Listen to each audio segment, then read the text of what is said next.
We are promoting the national helpline, which is delivered by Rape Crisis England and Wales. So we hope that they'll go to that. That's 24/7. But we don't know what's going to happen to the survivors that would have been calling our helpline. We hope that they'll still come forward for in-person support.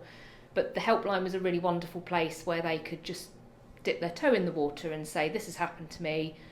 What should I do? I want to talk it through and sit in solidarity with the volunteers who would just listen to them and try to work out with them what they need. Rape Crisis England and Wales, we're one of 37 members. 30% of us are at risk of closure in full terms because the funding to keep up with demand is just not there. And of course charities like ours are increasing costs around running a business, national insurance rises, and that's a real terms cut, but also some local contracts and funds are just not coming through like they used to. So it's a really difficult funding landscape for charities like ours.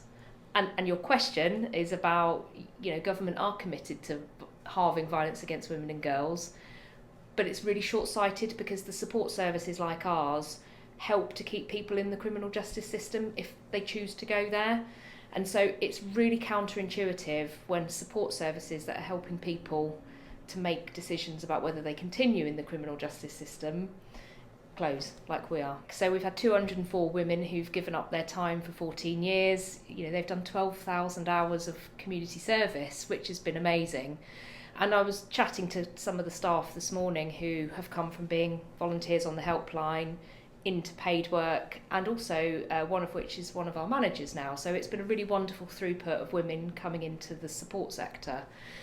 And they are really sad because they recognise that the community element of running an anonymous helpline is a lifeline, and they've really helped people that have been at risk of suicide or have been at the end of their tether, not knowing what to do or how to tell their family. So there is a degree of sadness, but there's real understanding. They are a wonderful group of women who in solidarity have said there are no other choices and no other options here.